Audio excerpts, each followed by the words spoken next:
pessoal! Sejam todos bem-vindos a mais uma aula de Física. Eu sou o professor Maicon Maciel e essa é a nossa aula de número 21.1, tá? Uma aula que vai trazer aí muitos conteúdos bacanas, né? Conteúdos interessantes de Física. E dá uma olhadinha, olha só, vamos adentrar hoje no conhecimento da primeira lei de Newton, né? E aí, dentro dessa primeira lei de Newton, vamos falar especificamente do princípio da inércia, depois falaremos sobre o conceito de força, medida de uma força, como que ela é medida, força e movimento na concepção de Aristóteles e na concepção de Galileu, ok? Então é um conteúdo muito interessante e cheio de aplicações no cotidiano. Então se prepara e vamos nessa! Princípio da inércia. As experiências de Galileu o levaram a atribuir a todos os corpos uma propriedade denominada inércia. Então ele fala que todo corpo, né, que tem massa, todo corpo apresenta uma propriedade chamada inércia. Então o que vai ser a inércia? É quando o corpo tende a permanecer em seu estado de repouso ou seu estado de movimento. Então ele entende o seguinte, qualquer corpo, né, na natureza, seja um corpo de mais massa, de menos massa, mais massivo, menos massivo, qualquer corpo, por inércia, tende a manter o seu estado de movimento. E aí quando você fala estado de movimento, né, só existem dois aí, ou o corpo pode estar em repouso, ou o corpo pode estar em movimento. Estando ele em repouso ou movimento, apresenta-se uma resistência à mudança desse estado de movimento. Se ele está em repouso, por inércia, ele tende a permanecer em repouso. Se ele está em movimento, por inércia, ele tende a permanecer em movimento. Aí agora atenção, a menos que uma força externa atue sobre ele, tá? Então, a menos que uma força externa atue sobre ele, permanece o estado de movimento desse corpo. E a essa grandeza ou essa propriedade nós chamamos de inércia. Vamos lá, pessoal? Então, referencial inercial. Falou o conceito de inércia e o conceito de referencial nós falamos em aula passada. Então, é um sistema de referência em que corpos livres não têm o seu estado de movimento alterado, a não ser que haja sobre eles uma força externa, né? Então, um referencial, né, de aulas passadas vai ser aquele ponto que você adota e a partir dele você consegue estabelecer se os objetos estão em repouso, se os objetos estão em movimento. Agora, existem na física, existem referenciais inerciais e referenciais não inerciais, ok? E aí quando eu falo que o referencial é inercial, primeiro que ele tem que atender, obedece às leis de Newton. Se ele for um referencial não inercial, ele não obedece às leis de Newton. Mas o referencial inercial, ele vai ter o quê? Não tem o seu estado de movimento alterado, né? E permite que objetos em relação a ele não tenham o seu estado de movimento alterado, a menos que uma força externa atue sobre ele. Mas sem essa força externa atuando, se a resultante das forças for zero, então o estado de movimento permanece, né? Permanece por inércia, ok, pessoal? Vamos lá.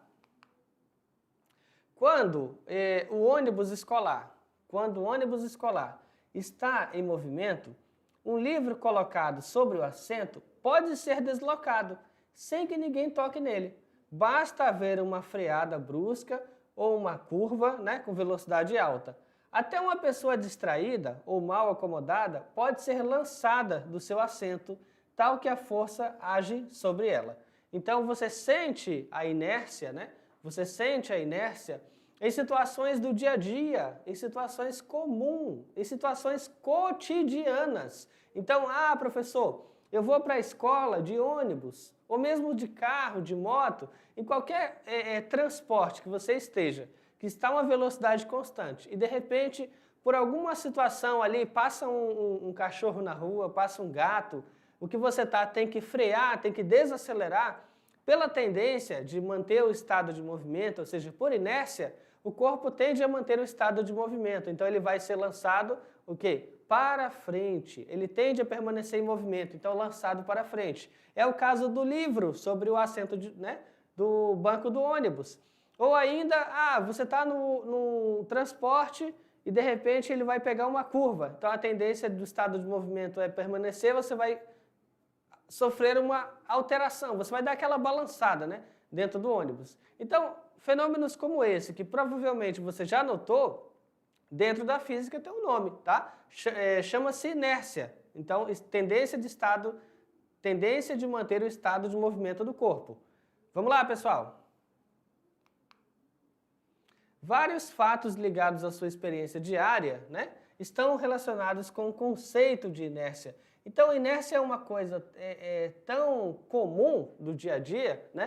Está tão impregnado na sua experiência cotidiana, que você não conhece com esse nome, você não chama de inércia, você não coloca esse rótulo, mas, no entanto, esse fenômeno está lá, ele acontece, né? Então, vamos a alguns exemplos aí a seguir. Olha só. Primeiro exemplo, né? Existe aqui uma pessoa montando um cavalo, está a uma determinada velocidade, por algum motivo esse cavalo dá uma brecada, né? Ele para, ele empaca, né? Ele está em movimento e por algum motivo ele dá uma brecada, ele para ou ele empaca. Essa pessoa que está acima do cavalo, a tendência por inércia é o quê? Continuar em movimento. Por inércia ele tem que permanecer o seu estado de movimento, então essa pessoa é o quê? Levada para frente. E esse levado para frente é o quê? Ele cai. Ele fala, professor, então o cavalo que estava em movimento e a pessoa que estava em movimento em cima do cavalo, ambos com a mesma velocidade, né? Então, ambos com a mesma velocidade. Aí, por algum motivo, o animal resolveu brecar, parou. A pessoa que está acima dele, por inércia, um princípio físico, tende a permanecer com o estado de movimento. Então, aquela pessoa cai, ok? É um fenômeno comum. Você pode não ter visto isso com o cavalo, mas deve ter visto em outra situação. Já viu uma pessoa na garupa de uma moto que está distraída? Já observou isso? Tem uma pessoa pilotando a moto e tem uma pessoa na garupa da moto. A pessoa, de repente, resolve acelerar a moto. Quem está na garupa? Se não estiver segurando, o que vai acontecer? Por inércia, qual é a tendência de movimento? Que essa pessoa caia, porque ela está em repouso, ok? Vamos nessa. Vamos ao próximo exemplo. No ônibus é a mesma ideia, né? É a mesma ideia. Se esse ônibus está em movimento retilíneo e uniforme com velocidade constante, com uma velocidade constante e uma trajetória retilínea em movimento uniforme, as pessoas que estão dentro do ônibus praticamente não vão sentir o movimento, tá? Elas não vão sentir o movimento. Nós não sentimos velocidade. Se a velocidade for constante, nós não temos sensores para perceber a velocidade quando ela é constante. Mas nós percebemos com facilidade a aceleração e desaceleração. Ou seja, a mudança do estado de movimento nós conseguimos perceber. Então vamos lá, suponha que esse ônibus está com velocidade constante. Por algum motivo, o condutor pisa no acelerador. Pisou no acelerador. Então, se ele estava ali a 40 km por hora, de repente foi para 80 km por hora. As pessoas que estão dentro dele, por inércia, são lançadas para trás. Ou então, digamos que esse ônibus esteja em repouso, né? Ele acabou de parar ali, né, na parada de ônibus, as pessoas acabaram de subir no ônibus e estão ali segurando, estão em repouso. O ônibus resolve sair acelerando. Olha só para onde que as pessoas vão. Elas são lançadas para trás. Por inércia, se você está em repouso, você tende a permanecer em repouso. Isso é inércia, então por isso elas vão para trás. Por outro lado, se esse ônibus está em movimento e o condutor tem que frear, por inércia, tem que manter o estado de movimento, então elas vão ser lançadas para frente. Tudo bem? Vamos nessa. Já aconteceu com você? Pensa aí. Então, olha só, a primeira lei de Newton. Ao estudar os princípios da mecânica, Newton se baseou em estudos de grandes físicos que o precederam, entre eles o Galileu. Ou seja, ele não foi a primeira pessoa a estudar esse tipo de movimento ou olhar para esse tipo de movimento. O que ele fez foi dar continuidade no estudo, né? Então, assim, a primeira lei de Newton não é nada mais, né, do que uma síntese das ideias desenvolvidas por Galileu Galilei relativos à inércia, e por isso mesmo ela é também denominada de inércia, ou lei da inércia, primeira lei de Newton, ou lei da inércia. A palavra inércia, então, refere-se a um estudo que já tinha sido realizado por Galileu. A primeira lei de Newton, ou a lei da inércia de Galileu, quando as forças que atuam no corpo se anulam, um corpo em repouso continua em repouso. E um corpo em movimento move-se em linha reta com velocidade constante. Olha que interessante. Olha que interessante a condição. A força resultante é igual a zero. Tá? Duas coisas podem acontecer. Força resultante igual a zero. Primeiro, ou você está em repouso, ou você está em movimento retilíneo uniforme. Tá? Olha que interessante. Então vamos lá. Imagina um corpo, né? Uma coisa sobre a mesa. Um objeto sobre a mesa, imagina.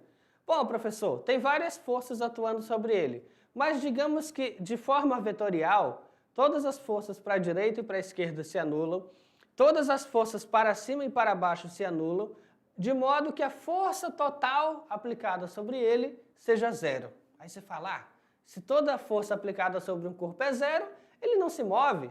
Bom, calma, não se precipite. Essa é uma possibilidade. Se as forças resultantes, né, a força resultante atuando sobre um corpo for zero, for nula, uma possibilidade é que esse corpo realmente esteja em repouso. É uma possibilidade.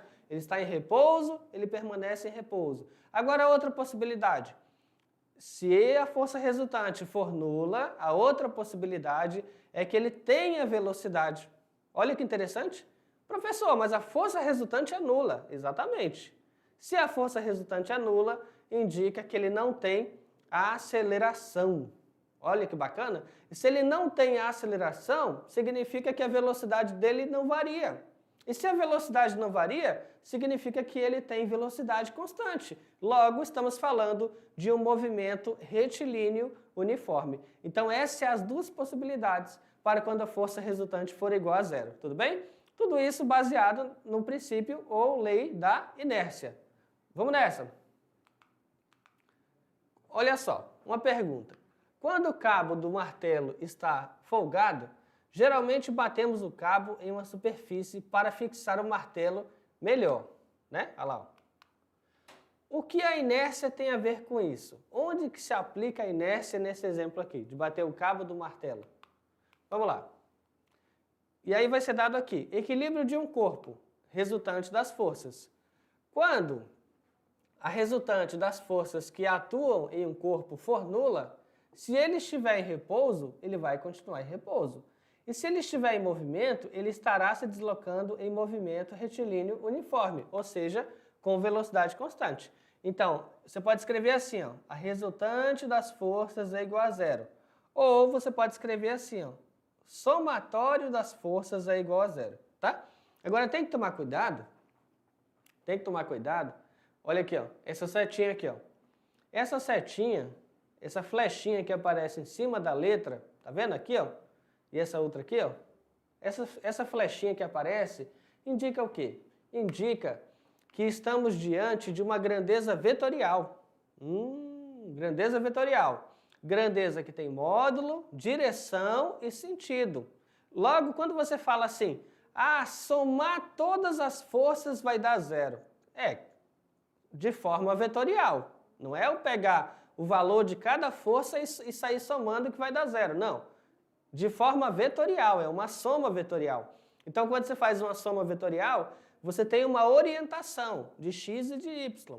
Por exemplo, você pode ter uma convenção. Uma força para a direita é positiva, uma força para a esquerda é negativa, uma força para cima é positiva e uma força para baixo é negativa. Considerando isso, o somatório delas, sobre esse caráter vetorial, tem que ser igual a zero. Tudo bem? Vamos nessa. Condições do equilíbrio de uma partícula, né? Para uma partícula ficar em equilíbrio.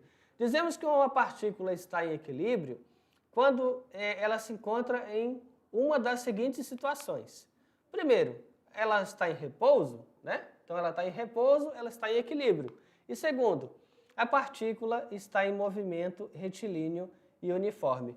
O que é uma coisa diferente do senso comum, né? É diferente do senso comum, porque quando a gente fala a palavra equilíbrio, né? Equilíbrio, equilibrado. O que você pensa? De imediato, uma coisa parada, uma coisa em repouso. Então, mas cuidado, repouso é só uma possibilidade para eu falar de equilíbrio. Agora, quando eu falo assim, movimento retilíneo uniforme, aí você fala, ué, professor, um corpo se movendo está em equilíbrio? Bom, se esse movimento dele acontecer em linha reta, e se esse movimento dele acontecer com velocidade constante, sim, ele está numa condição de equilíbrio, tudo bem? Vamos nessa. E aí vamos a uma pergunta bacana aqui, ó, interessante. Tá, o que é essa força? O que é a força?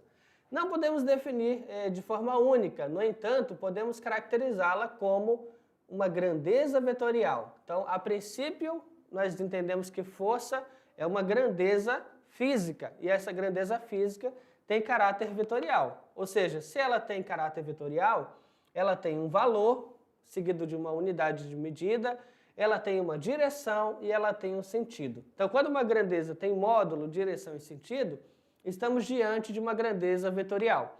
Então, o que é a força? O que ela é capaz de fazer?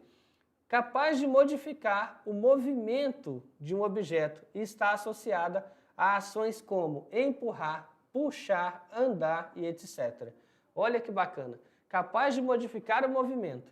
Então, em aulas passadas, nós falamos sobre aceleração, né? Aceleração como sendo a variação da velocidade, ok. Agora, falando da força, você está diante da causa, né? A causa do movimento é a força. O efeito, a aceleração, ok? Então, quando você vê um corpo que é acelerado ou desacelerado, isso é um efeito. E qual é a causa? A força que você está aplicando sobre ele, ok? Então, na física, força é uma grandeza vetorial e uma grandeza, naturalmente, que tem módulo, direção e sentido. E ela é capaz de quê? Modificar o estado de movimento do corpo. Se ele está em repouso, através de uma quantidade certa de força, eu consigo modificar do repouso para o movimento. Ou vice-versa, ele está em movimento, com uma força, dependendo da força e das condições, eu consigo fazer com que ele saia do movimento e parta para o repouso, entende? Então olha a capacidade do que é a força. Vamos lá, pessoal? Conceito de força ainda. Força é o fruto da interação entre dois corpos, ou seja, o resultado da interação entre esses dois corpos. Olha que bacana. Então, força, não existe uma força sozinha. Se existe uma força, ela é produzida por algo e é aplicada em outro corpo. Então, força é a causa que produz, né, no corpo uma variação de velocidade, ou seja, é a causa do que produz a aceleração.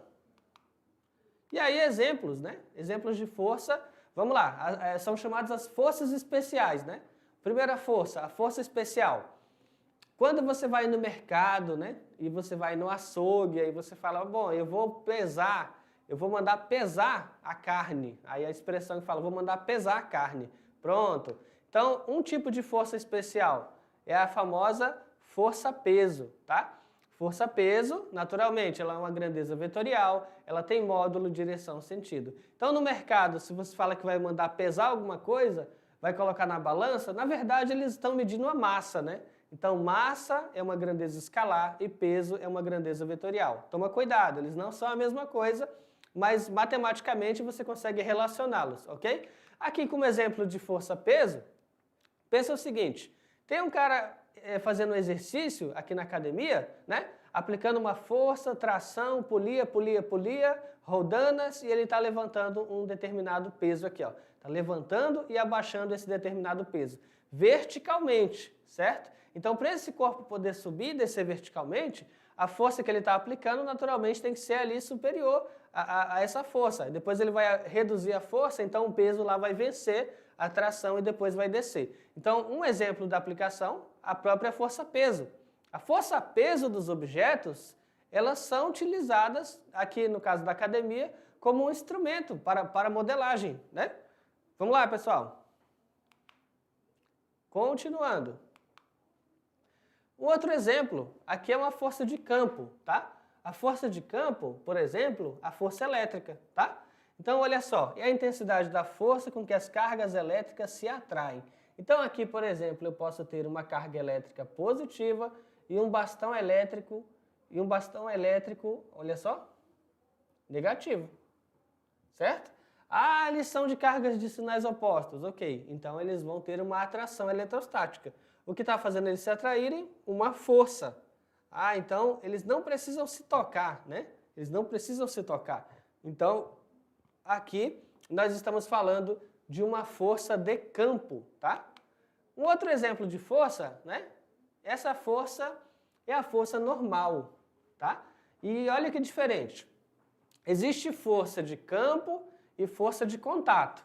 Você viu que no caso do peso, o peso daquele objeto que estava suspenso, independente dele estar suspenso por uma corda, ou se eu pego todo aquele peso, aquelas anilhas, e coloco sobre a mesa, o peso vai ser o mesmo. Eu pego todas aquelas anilhas e coloco lá no carro, o peso vai ser o mesmo. Ou seja, o peso das anilhas lá da academia, elas não dependem de onde ela vai estar, o que vai estar puxando, não. O peso vai ser aquele, certo?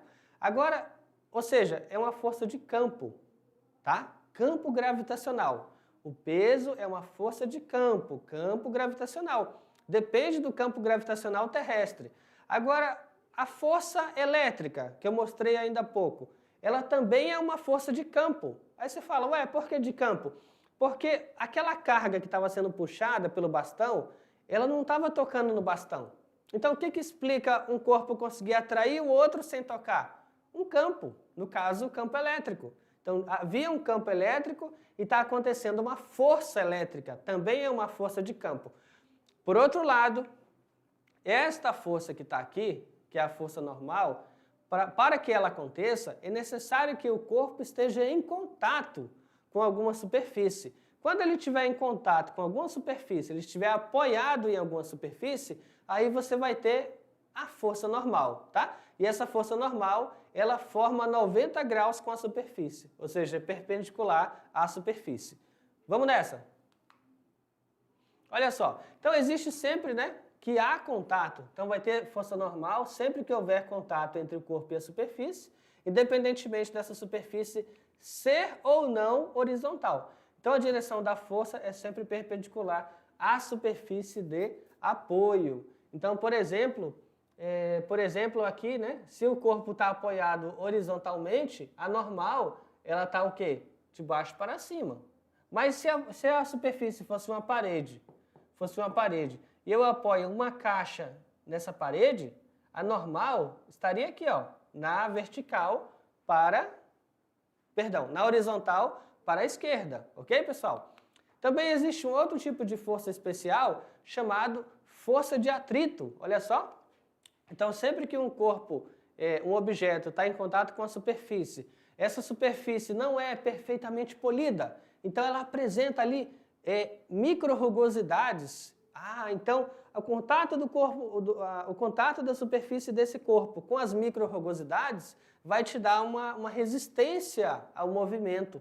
E essa resistência ao movimento vai ser a tua força de atrito, tá? Então aqui, ó, essa força de atrito, ela vai depender, né, da massa, né, do peso desse cara aqui, vai depender desse contato entre os dois. Então, dependendo de quais são os materiais que estão em contato, vai ter um coeficiente de atrito, ok? E o atrito tem aquele atrito que se move, que é o atrito dinâmico ou atrito cinético, e você vai ter aquele atrito em que o corpo não se mexe, aí é o atrito estático, ok, pessoal?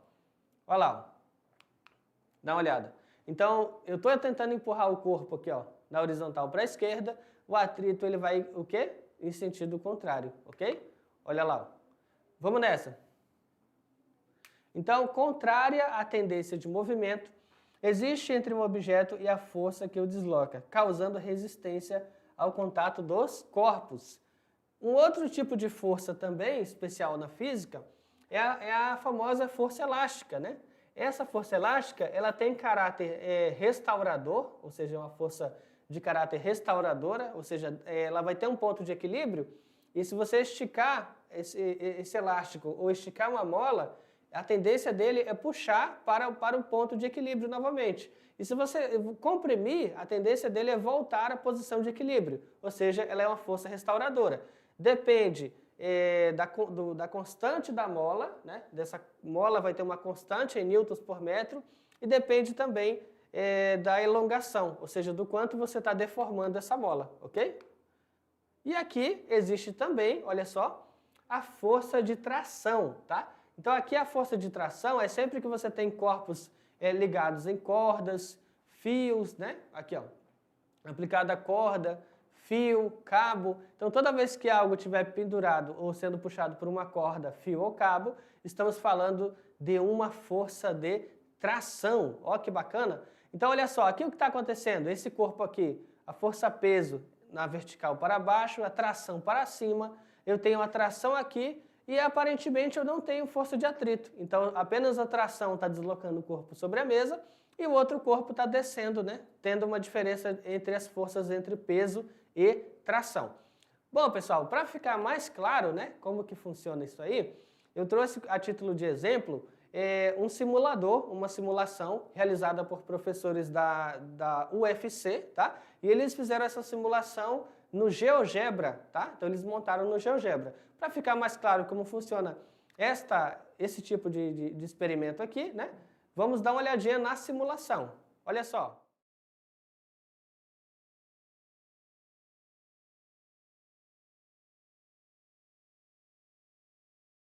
Olha lá, ó. Tração normal. E aqui, esse cara está descendo, ó.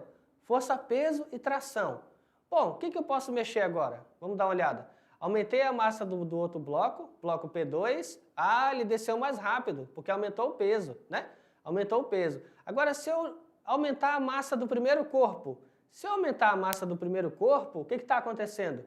Está aumentando o peso, está aumentando a força normal, o atrito estático está suficientemente igual ao peso. E aí, por isso, ele não está se movendo, olha. Então, alcançou o equilíbrio estático, entende? Agora, se eu modificar os parâmetros aqui, dá uma olhada, modifiquei os parâmetros aqui, ele ainda está segurando o corpo, ou seja, esse P2 está sendo equilibrado lá, né, pela interação e pela força de atrito, ok? Olha lá, ó. Então, parâmetros como a massa dos corpos, o coeficiente de atrito, ok? A gravidade, então dependendo do lugar em que você fizer esse experimento, a gravidade, tudo isso pode influenciar nos valores que você vai encontrar para a aceleração do sistema. Então tá bom. Continuando. Medida de uma força. Vamos lá, pessoal. Qual o instrumento que eu posso utilizar para medir uma força? Olha só o nome do instrumento. Dinamômetro, tá? Você já viu um dinamômetro desse? Aí você fala assim, professor, isso aí parece, né? Aqueles instrumentos na feira. Já viu um instrumento desse na feira? Alguém pendurando um peixe com esse tipo de instrumento? Já viu isso aqui? Então, isso aqui é um dinamômetro. Mas lá a pessoa utiliza no sentido de balança. Ele vai utilizar como se fosse uma balança para medir a massa de alguma coisa. Bom, o dinamômetro ele mede a força e ele também mede a massa, tá? Ele consegue aferir a massa pelo mesmo princípio. Então, quando uma força é exercida na extremidade da mola, esta se deforma. Este fato é usado para medir a força. Então, o dinamômetro está trabalhando com a força elástica, tá? Então, medindo a força. Para medir qualquer grandeza, é necessário colher uma unidade de medida.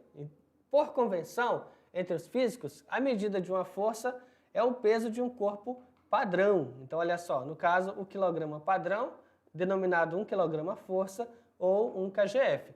Curiosidade, as balanças de molas, como certas balanças de farmácia, são, na realidade, dinamômetros, tá? Então, elas funcionam exatamente como um dinamômetro. Então, quando você sobe em uma dessas balanças, você está medindo o seu peso.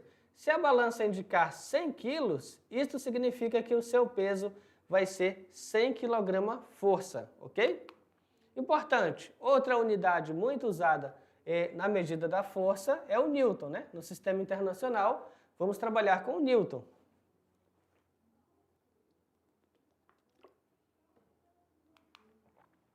E aí, fazendo uma conversão entre eles, você vai saber o seguinte: 1 kg força equivale a 9,8 newtons. Portanto, a força de 1 newton equivale aproximadamente ao peso de um pacote de 100 gramas ou de 0,1 quilograma-força. Agora, força e movimento. Vamos refletir um pouquinho. As relações entre força e movimento sempre foram objetos de estudo desde a antiguidade.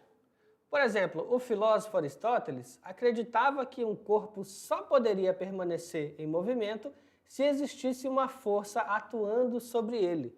Então, essa percepção de Aristóteles, ainda hoje, pode ser a visão de muitas pessoas. O que ele vai pensar? Bom, um corpo só fica em movimento e permanece se movendo se eu tiver uma força permanentemente atuando sobre ele. Ou seja, não basta aplicar uma força inicial para ele se mover. Para ele continuar se movendo, eu tenho que ter uma aplicação contínua da força. Essa é uma ideia. Algumas pessoas hoje podem pensar exatamente assim. Você fala, bom, eu só vou manter esse carrinho aqui andando enquanto eu estiver ali, ó, empurrando ele, aplicando uma força. No momento que eu não aplicar mais a força, se eu vou pensar igual Aristóteles, vai ser o quê? Esse carrinho para, né? Ah, não estou aplicando a força, ele para. Então ele tem que ter a aplicação contínua da força. Esse é um pensamento da antiguidade. Vamos lá, pessoal. Então, se um corpo estivesse em repouso e nenhuma força atuasse sobre ele, ele permaneceria em repouso, certo? Essa é uma ideia da própria inércia. Agora, quando uma força agisse sobre o corpo, ele se poria em movimento, mas se acabasse a ação da força, o corpo voltaria ao repouso. Olha que bacana. Então, essa é uma ideia inicial do que hoje a gente entende como inércia. É uma ideia inicial. Mas você concorda 100% com essa ideia? Né? Você consegue concordar 100% com essa ideia? Você fala assim, ah, professor, o corpo está em repouso, nenhuma força é aplicada sobre ele. Bom, ele permanece em repouso, ok? Agora, ele está em repouso e alguma força começou a ser aplicada sobre ele. Digamos que essa força vença o atrito estático, então ele vai se pôr em movimento. Ele só vai ficar em movimento quando eu continuar empurrando ele ali o tempo todo. No momento que essa força cessar, ele não continua em movimento, ele para automaticamente, instantaneamente, no momento que sumir a força ele para. Pensa aí. Ou ele é capaz de continuar em movimento?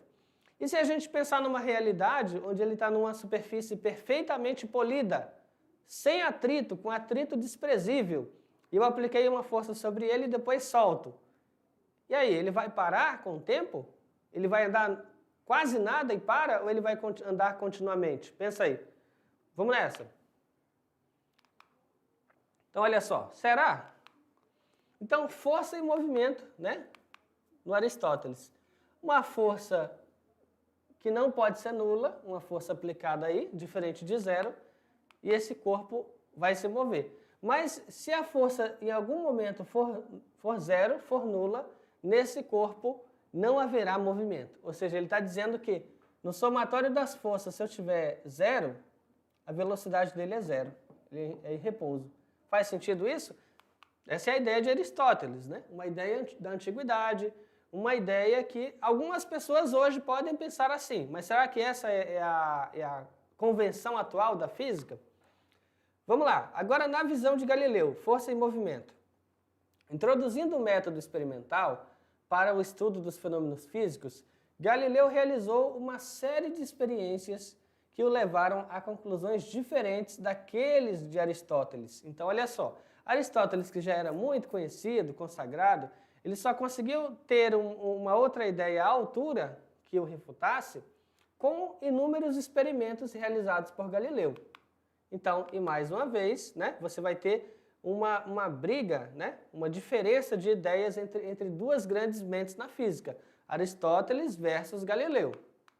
Bom, estando uma esfera em repouso sobre uma superfície horizontal, Galileu observou que, empurrando-a com uma certa força, ela entrará em movimento, certo? Então mudou o estado de movimento, do repouso para o movimento. Então, Galileu verificou que um corpo podia estar em movimento sem a ação de uma força que o empurrasse. Então, repetindo a experiência, usando uma superfície horizontal mais lisa, mais polida, ou seja, sem atrito ou com um atrito muito pequeno a ponto de poder ser desprezado, ele observou que o corpo percorria uma distância maior após cessar a ação da força. Então, olha que bacana. Essa é a diferença, pessoal, de uma física que o cara vai pensar, aí poderia ser assim, ele estabeleceu um modelo mental de como aquilo poderia funcionar. E o outro pegar e fazer vários e vários experimentos e repetir os experimentos e alterar variáveis e alterar parâmetros para poder tirar uma conclusão. Então, a física experimental de Galileu conseguiu mostrar isso, que se eu tivesse uma superfície com atrito, é claro que numa superfície com atrito eu estou aplicando uma força, parei de aplicar a força, ele vai andar ali uma certa quantidade e depois cessa. Mas se eu for reduzindo o atrito cada vez mais, esse objeto não vai cada vez mais longe? E cada vez que ele vai mais longe, ele não fica mais tempo sem a ação da força inicial, que foi a força que eu apliquei sobre ele? Isso não refuta a ideia do primeiro pensador, do Aristóteles, que só haveria movimento enquanto houvesse a aplicação da força? Entende que tem uma diferença clara aí no experimento? Vamos lá, pessoal. Então, conclusão de Galileu. Se um corpo estiver em repouso, é necessário a ação de uma força sobre ele para colocá-lo em movimento, naturalmente. Para vencer o estado de inércia dele, sair do repouso para o movimento, você vai ter que ter uma força, que é uma força externa. Uma vez iniciado o movimento, cessando a ação da força que atua sobre o corpo, ele continuará a se mover indefinidamente. Ao detalhe, em linha reta, com velocidade constante, tá? É claro que aqui, nessa condição, ele está falando de uma situação sem atrito, tá? Onde o atrito é praticamente nulo, ok? Então dá uma olhada aqui, ó. Ele faz o lançamento ali, ó, conclusão de Galileu, lançou a esfera e essa esfera foi embora, né? Bom, na prática, né? Na prática, não existe essa superfície perfeita, sem atrito, um corpo que vai se mover indefinidamente até o infinito. Não, na prática não. Mas, hipoteticamente, na ausência de atrito, ele iria seguir em movimento com velocidade constante, né? Em linha reta. Isso você consegue ter algo parecido em algumas condições. Com atrito muito pequeno, ele vai se deslocar a distâncias cada vez maiores. Ok, pessoal? Então, olha que bacana. Na aula de hoje, nós abordamos aí o conceito de inércia, muito utilizado no dia a dia, no cotidiano, no que se refere ao trânsito, né? O trânsito do dia a dia, dos nossos deslocamentos, trabalha muito conceitos e aplicações de inércia. Falamos de forças especiais, né? Força-peso, força normal, força elástica, força de atrito. Todas elas estão presentes também no nosso cotidiano. A gente só tem que, de vez em quando, prestar um pouquinho de atenção e falar, olha, esse tipo de força aqui se trata dessa força. E nós vimos que essas forças podem ser de contato, né? Ou forças de campo. Ou seja, nem toda força para acontecer, um corpo tem que estar tocando no outro, interagindo ali fisicamente. Pode simplesmente ter uma força de campo, algum campo está atuando ali, é um campo gravitacional, é um campo elétrico, é um campo magnético, mas algum campo existe, aí eles vão atuar à distância. Mas se não é o caso do campo, um corpo vai ter que tocar e interagir no outro. Aí falamos então de forças de contato. E por fim, mostramos essa diferença histórica de pensamento entre dois grandes pensadores na história da física, o Aristóteles e o Galileu, mostrando que prevalece aquele que consegue convencer, né? Consegue convencer com os experimentos, que foi o caso do Galileu. Tudo bem, pessoal? Então, esta foi a nossa aula de física de hoje. Eu espero que você tenha gostado e, até a próxima. Tchau, tchau!